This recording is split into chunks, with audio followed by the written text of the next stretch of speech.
this beautiful, plump room full of people who want to talk about love.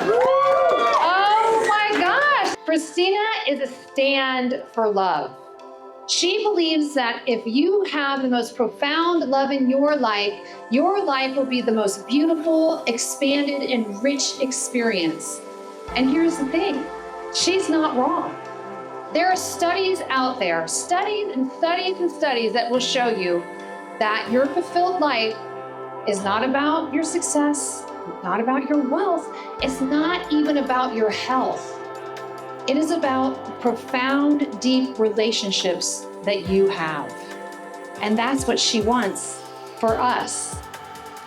Through her program, she has worked with thousands of people where they get to be unlocked and get the love that they desire. She had a brilliant idea that is able to create success in every program that she does, where she has brought in coaches from around the industry to support her clients to actually get the love that they say that they want. It is incredible. The results that she gets for her clients is extraordinary. People find themselves in ways that they never found themselves before. She's like, no kidding, no messing around. If you are in her sphere, she will make sure that you get what you need in order to have the love life that you say that you want. When you are in her presence, she works tirelessly for you so that you win at the game of love.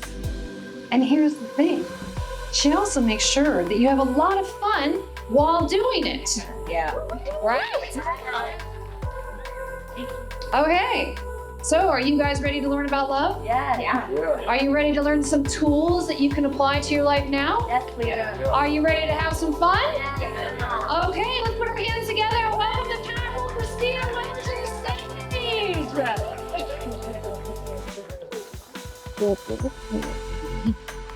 What an introduction. So good to see you all. Thanks for being here. There's so much happening out there and you're here. I have been obsessed with love my whole life. I'm 12 years old, waiting by the window. Dad missed dinner again. Nobody explains why. I love my dad, but my parents can't get along. So I started searching for answers on my own, reading my mom's journal, eavesdropping from afar, watching them. I break into my brother's room. I read love notes from his girlfriend. I even built a research library in the form of a shoebox. Love tokens, dried corsages, notes from the boys at school, the ones who liked me, the ones who I liked. I saved everything.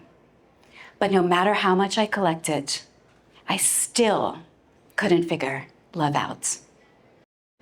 I'm 32 when Tinder becomes the new hot thing. Right from the start, I hate dating apps. My friends did too. We wanted real love, not swiping. Hours on the phone, in clubs, on dance floors. All of us trying to figure out how to find real, true love. We were showing up, looking for the one, and it wasn't working. This is when my childhood research instincts kicked in. I went all in on studying love. Books, podcasts, TED Talks, medicine ceremonies. If it had something to teach about love, I was in.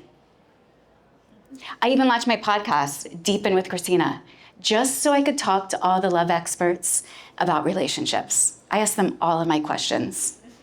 I found the ones who teach love with precision. Annie Lala, if you were here on Tuesday night, who was here on Tuesday night at the WeDeepen experience? You met Annie Lala. So Ariana Hall. John Gray, we saw him on the stage yesterday. Who saw John Gray yesterday? Yes. I had discovered an entire industry dedicated to love.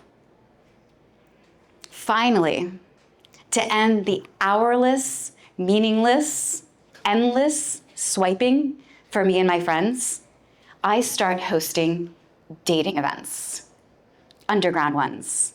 I was in New York City, and my thinking was, if we got a bunch of dope people into a room, we'd all live happily ever after. I personally interviewed every single person before they came to one of my events. And I heard stories of heartbreak, broken expectations, fears, anxieties. It was clear I wasn't the only one confused about love.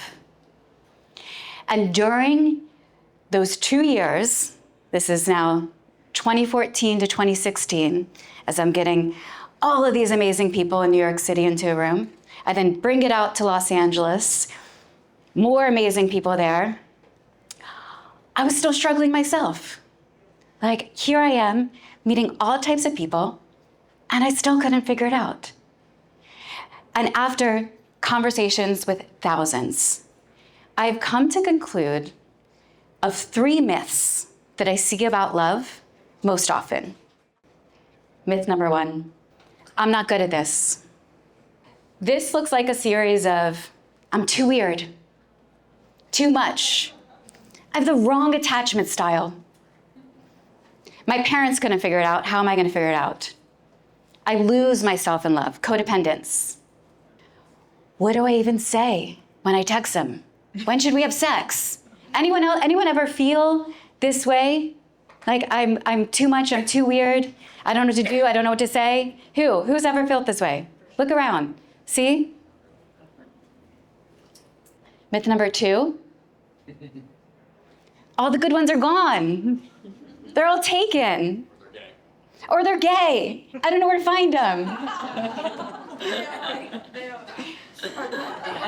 Men are cheaters. Women are absolutely crazy. I've tried everything. It's not working. Who's felt this one? All the good ones are taken. Yeah? You forgot the women are crazy. Well, that was for the whole one. Okay, wait, who thinks women are crazy? Go ahead, we'll appease John. Yeah, women are, even I see a lot of women think women are crazy, yes. But you know, aren't we so much fun in our craziness? We can make life so colorful. Myth 3, I'm stuck. The ruminating, should I stay or should I go? That energy then leaves the heart, goes into the head, and you're analyzing. I can't figure this out. How do I tell if this is the right person? I keep going back to what's familiar, and it hurts. I'm circulating in my patterns, and I keep dating the same person over and over again with a different name. Who's ever felt this? Yeah? Those in my front, you're not seeing all the ones who are raising their hands in the back, but they are. Now, before we go any further, I am curious of where you are in your relationship journey. So if you are currently in a relationship for longer than a year, go ahead and raise your hand. Congratulations, beautiful. If you are currently single and available, go ahead and raise your hand. Put them up, look at that. Look around the room. Even my couples, look around the room, see. These are the people that are wingmates, right? Who's currently tender in the moment? Who feels tenderness in their heart? Yes, raise your hand high. Look around, see who's tender. One of the questions that if you ever see me at a party or out hanging out, typically I'll be the person that'll ask you, how's your love life? Who's ever, I've asked, how's your love life? You know, that's my go-to question. So these 3 myths, and what I've concluded, and how we move beyond these 3 myths are this. Love is a trainable skill. It's a skill that you can study, you can learn, and you can master. One of my favorite quotes, Leo Buscaglia. He passed away about a decade ago. I'm going to read this quote to you in a second, so if your eyes are starting to jump into it, don't you worry. But he was a professor at a university in England, and he wanted to teach about love. They thought he was cuckoo, this woo-woo guy. They gave him a little corner in the university and said, sure, you can meet with the people here about love, but we're not putting it into our agendas. We're not telling anyone about it. You could do that on your own. But he said, if he desired to know about automobiles, he would, without question, study diligently about automobiles. If his wife desired to be a gourmet cook, she would certainly study the art of cooking, perhaps even attend a cooking class. Yet, it never seemed as obvious to him that if he wanted to live in love, he must spend at least as much time as the auto mechanic or the gourmet in studying love. Who's put energy in studying love before? Yeah? I see a lot of the heads shaking. Who's asked AI for support on your love life? Yeah. That's the form I'll look at of going in to study love. Now, as you're in your studies, you'll discover there are tons of tools, frameworks, teachers, and technologies available to you. We're going to go over one of them today, the 4 pillars of a conscious relationship. Number 2, the 3 secrets of maintaining desire. Who wants to maintain desire in their relationships, right? Yes. The proactive formula. This is a 5-step process for turning reaction into growth. The erotic blueprints. Biohacking Conference 2022, Jaya Mai stood on the stage and she shared about the erotic blueprints. It's like the 5 love languages, but for your erotic wiring. Most people don't know it exists. RDBSM, or Fears, Desires, Boundaries. If you've ever been a participant in the festival scene, this is often what they would do as a consent workshop. So you can go out and have a ton of fun and play with each other. But you have the framework to connect. If you have children in the room who are in their teenage years or moving into their early 20s, to send them off to college, or when they start having those first sexual experiences, knowing these tools, I'll just quickly go into it. RDBSM, 2 people say their relationship status, their desires, their boundaries, their sexual health, and the meaning and aftercare that they need from that experience. A simpler way of doing that is fears, desires, boundaries. That can even be a framework that you're going to have a difficult conversation with your significant other, and so you take a moment, hey, before we go into this heated moment, let's share, what are you fearful of having this conversation right now? Like, I'm scared that you're going to run away from me. I'm nervous that your voice is going to accelerate. Desires, I desire to be close to you. I desire for us to get back on the same page. Like, speak out your intention to one another. Boundaries. I have a boundary that I and you do not leave this conversation till it's complete. So you can set that. These are tools that when you have access to this, it allows you to go deeper with the person right in front of you, or to bridge the connection if you're dating out in the world. It also, when you utilize these tools, it gives you the ability to have more fun and more play. Because when you can take care of your own heart, then you know that the others, and you know they're taking care of their own hearts. You can be gentle with each other's hearts. And then we can play with the guardrails. We know what it's about. We know what the connection is. And I am working on my first book, The 69 Tools for Love. So that's why I say 64 more, because there's many tools for love. So let's go into the 4 pillars of a conscious relationship. These 4 pillars, I initially learned of them from therapist Shelley Ballard. When I share them with men I'm dating, or even within our community, I watch everybody's nervous system relax. Pillar number 1, prioritize growth. No attachment to outcome, growth comes first. 2, own your own experience. I also like to say, own your own shit. 3, all feelings are welcome and no internal process is condemned. 4, the relationship or dating or being a human here on earth is a place to practice love. So we tap into each of these, because this, also learning these frameworks, overcoming those 3 myths that I shared earlier, I'm desiring to break these myths with you. Number 1, no attachment to outcome, growth comes first. It doesn't mean that you don't fantasize about what a relationship can become. It means that you're more attached to the experience of growth than you are to making a relationship work. Who's ever been in a relationship where you started to feel like you're shrinking in some way? Trying to be the person that the other wanted you to be. Well, typically, if you're doing that in a relationship, this is where love often goes away. Because love and growth go hand in hand. Sometimes, even if you're in a relationship, to get to the next level of your relationship, you must be willing to break up. It's almost, you've got to be willing to break up, because that can where the growth happens for the 2 of you. And this is growth for you as an individual. This is growth for you as a couple. This is growth that is great for the collective, that makes the world a better place. Because when we see couples participating and putting growth first,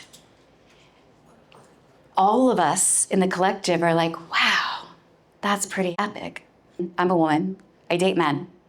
The men I find most attractive, which is different from the men that I want to date, because I don't want to date a man who's in a relationship, but the men who I find most attracted are those who are devoted to their significant other. And they are essentially putting the relationship and their growth, their individual growth, first. It's like 2 people committed to personal development. Here we're at the Biohacking conference, there's some talks about psychedelics. I've heard many couples be so fearful of doing a psychedelic because they feel that if I do that, something in my relationship will change and it'll be really uncomfortable and painful. I don't want to go through that. So no, we're not doing this. We're not going to a tantra retreat. We're not going to do psychedelics, the medicine ceremony. And that's where the complacency starts to happen. 2, own your own shit. I know it says own your own experience, I'm being polite, but own your own shit.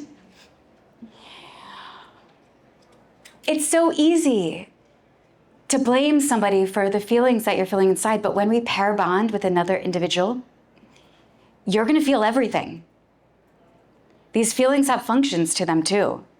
But you're gonna feel everything. You're gonna feel abandoned, you're gonna feel rejected, you're gonna feel insecure at times, and these are natural human experiences.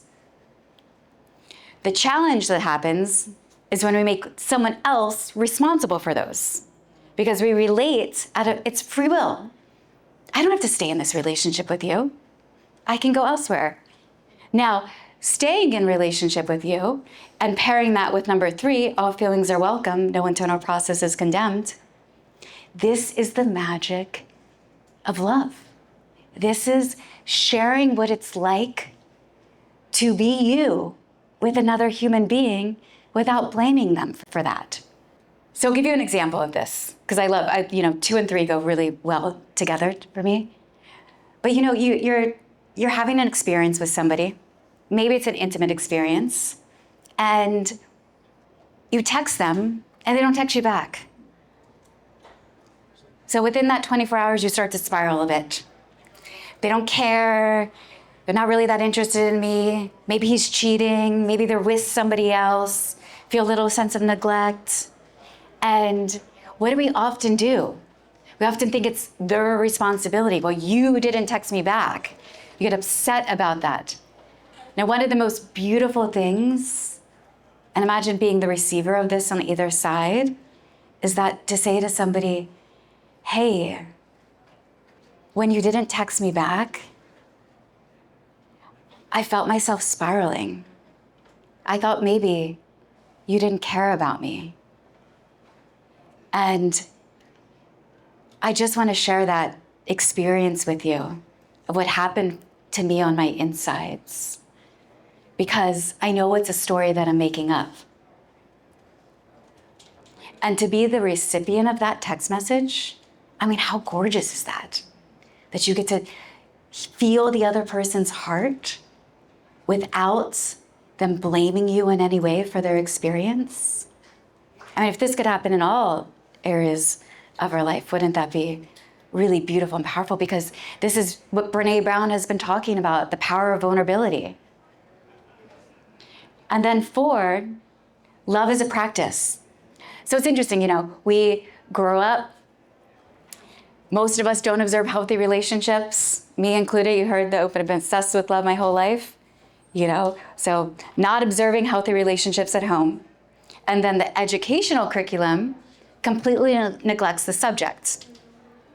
There's so much available, and they're not teaching any of it. They barely teach sex ed these days. So we don't have one universal alignment on what is love. To me, I like to see love as the process of removing layers of your ego, your fears, the negativity, the things that are holding you back from being the highest, greatest version of yourself, coupled with ever-increasing acts of sharing, because we give to who we love. So, with that practice of love, this is also that experience of feeling love for yourself. Often, I run a love club, WeDeepen. We are curating the top teachers of intimacy, relationships, and oftentimes people will come into the program and they say, I'm not ready. I'm not ready to be in relationship. This is about me. There's something about me that I want to focus on and move through, and that self-love experience. And self-love is where you get to feel yourself being the most authentic version of yourself as you're out in the world relating. It's who you get to become. My team really likes when I share this experience. But for example, of the self-love experience, me, years ago, I was terrified of public speaking. I'd literally, a decade ago, black out when I got on stage. And then my Kabbalah teacher, I was studying with David Guillaume, who's recently become very popular on social media. Who knows about David Guillaume? Yes. So 14 years ago, David was my private teacher. And I told him about this fear of public speaking, and he said, wow, your ego is so big. You're so self-absorbed. Wow. And I was like, what? No, I'm shy. He's like, no, you're so concerned about what it means to be perfect that you're hoarding information from other people. And as over the years, I kept getting invitations to get up on stages or share more, I got to fall more in love with my true self, my own authenticity. And that is one way of feeling self-love for you. And also when you see your partner do something like that, that's, as I mentioned, the 3 secrets to keeping desire alive in a long-term relationship. That is one of them. To have that experience of seeing yourself in new eyes and seeing somebody else in new eyes. So you have these 4 pillars. You go out in the world, you're now dating, relating, you're in your relationships, you're living by these. What does it do for you? Well, lucky enough, the Love Club has been in session for more than 2.5 years. Some of my members are inside of this room, and they can give the experience themselves, but I'm going to share of Sarah. Sarah, raise your hand, Sarah. Yes. This is a quote directly from Sarah. And what we do, we host 3-day masterminds for your love life. It's called a love immersion. Who's been to one? You guys look around the room, see the rooms. They've been to love immersions, yes. After the very first love immersion, Sarah had said, I came in afraid of relationships would take something from me. I left knowing they bring abundance. It is now, what, 2 years later since that experience? Can you give us a little update of how studying love and what that has done for you? Yes, when I see that, I think, oh my gosh, that's such a different person. And I've come so far. I was also afraid I'd find somebody and let my beloved pets out of the house. And I was like, this is probably a normal thing to take from so I did a series of different types of groups, sizes of groups. So the Love Club, the Visionary Love Mastery, the Angel Group, and there was another thing too. I've done so many different things, the immersions. And what I found was using Colleen's work on a word of unlock, and then you mentioned the layers of the self. I saw what was hidden, that I was hiding and not being full of myself, and things that I was doing that I needed to stop. And now I feel like I'm much more fully myself and authentic, and it's a safe and fun place to do that. Thank you, Sarah.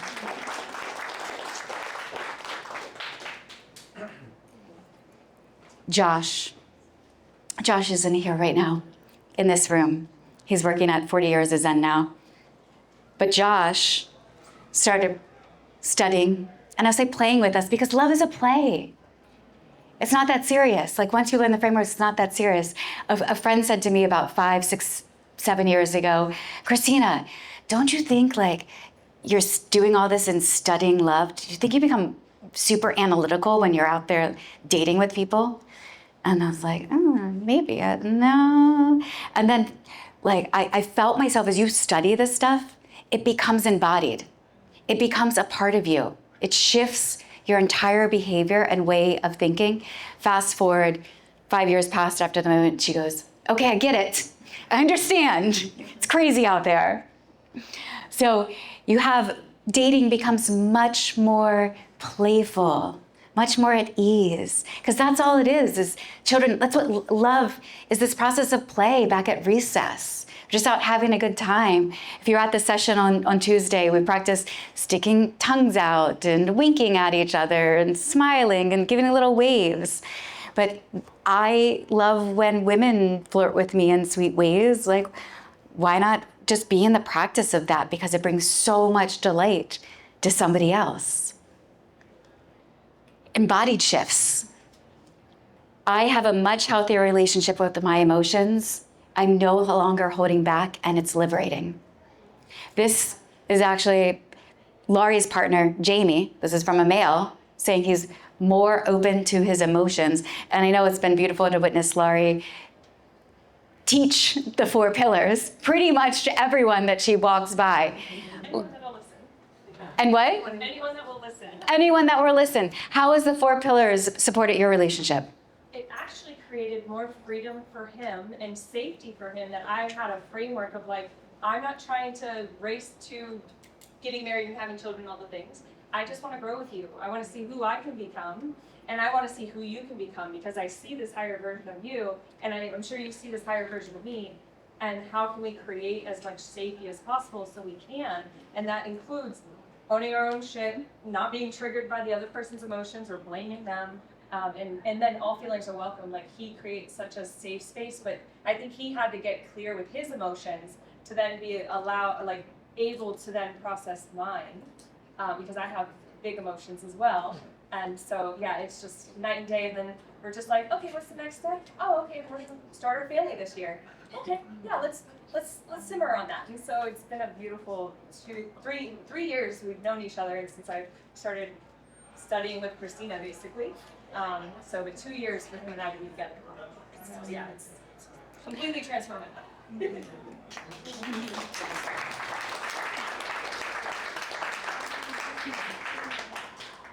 We hosted our 6th Love Immersion in March. We'll host our 7th, June 26th to the 28th. Plot twist. I've been dating you the whole time. This is me courting you and inviting you to come join us at a Love Immersion as well.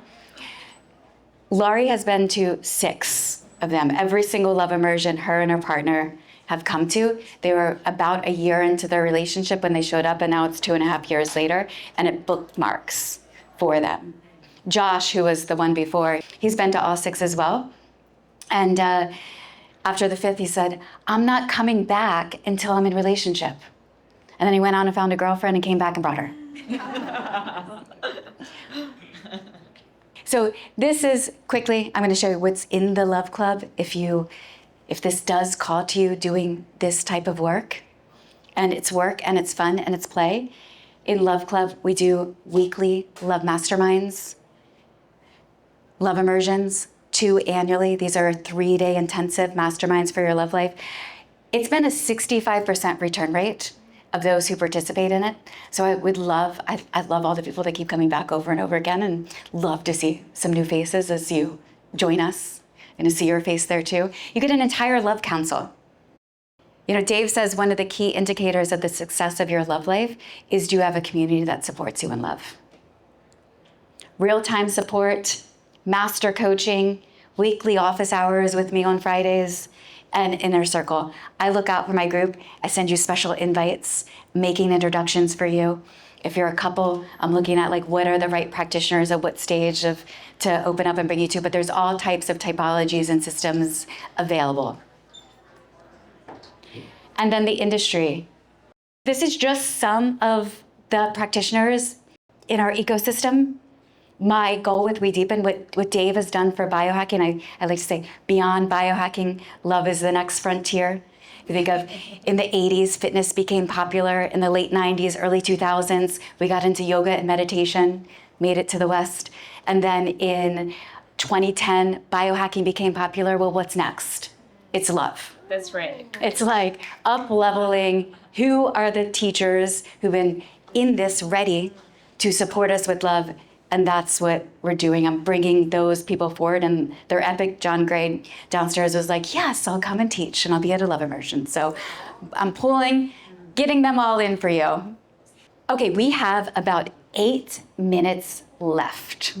And I'm gonna give you one quick activity that we're gonna do together so you can feel what it's like to be with people who are supporting you and having your wildest dreams come true when it comes to love. So go ahead and get in a group of 3, the 3 that you're beside right here, 3. Okay, here's the exercise. It's called Golden Gossip. You're gonna pick one person who is brave, willing to share what their dreams are when it comes to love. Okay, so the one person, you're gonna pick one person in your group, and then you are going to have 90 seconds to share what it would look like for you to be living absolutely, epically enjoying your love life.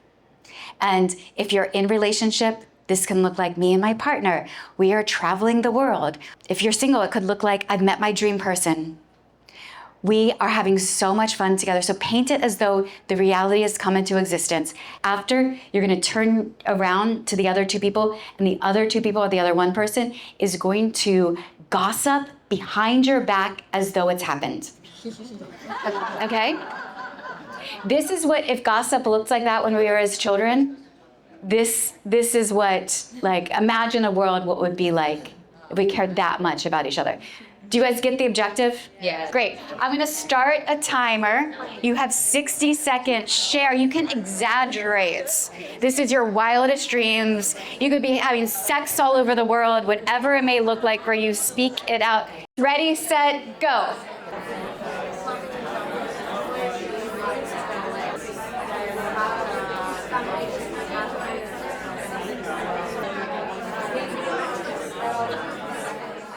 Okay, here's gonna be the fun part.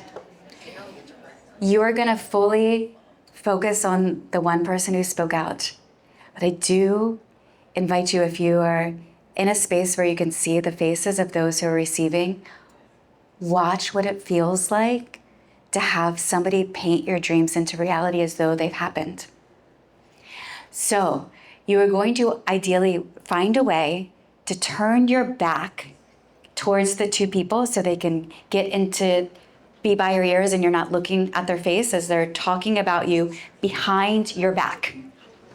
And they're talking about you behind your back like your dreams have come true. Like it's come into fruition. You know, it can look like, oh my gosh, have you seen Sarah?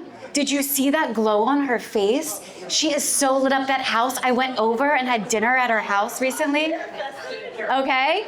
Yeah, let's talk on it. 3, 2, 1, 60 seconds, go.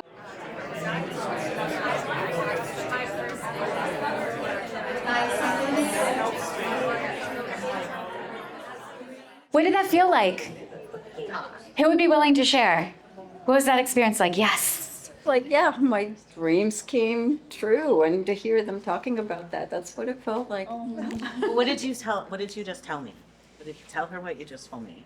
How you said when you were describing it, where were you? In my head, but it brought it into reality, like in my emotions. When In she your heard that, body. She said she felt it in her body. In your body, you felt it in your body. Yeah. Who else would be willing to share? No, not that long ago, I had a dream that me and my husband went to Japan in the dream, and this is like a big deal. And because my husband and I are actually separated right now, but in the dream, I turned around and then I was like, I pray to God my kids are there. And sure enough, they were there. Well, she doesn't know anything about my dream. I didn't say that. She starts saying in the gossip, she is in Japan with her husband having the best time. Oh. And then she gave me her pin because she was in Japan a month ago.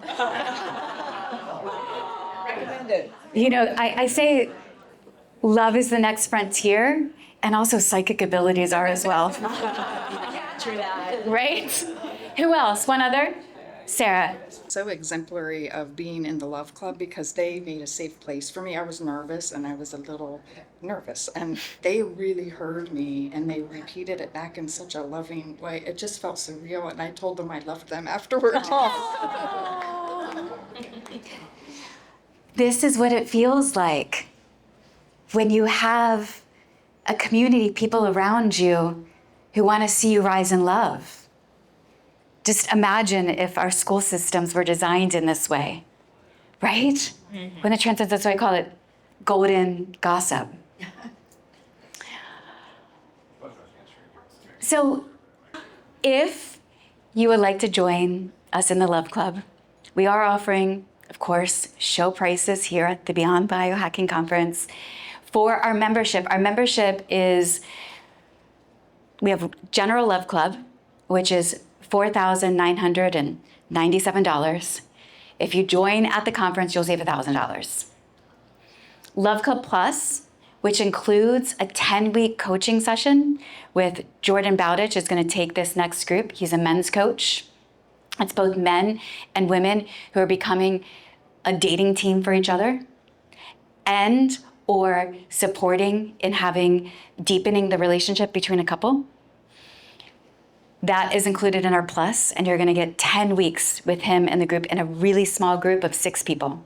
Actually, Shells is right here and Scott's right here. They're going to be in your group. So they're starting the next group, and then you're also going to do office hours with me. That typically is $9,997, and you can save $2,000 on that. Each membership includes a love immersion. This is 3 days in person, food, entertainment, the world's best love coaching. Highly recommend. This is one of my best friends. It took her till the 6/1 to show up and to be at it. And then, what was it like? It's worth it. I highly recommend it. And if you haven't been able to tell yet, like, Christina's heart is so pure. And so that's the frequency that you're going to get to experience. Is frequency. So the Love Club, our love immersions, come downstairs. Let's have a continued conversation.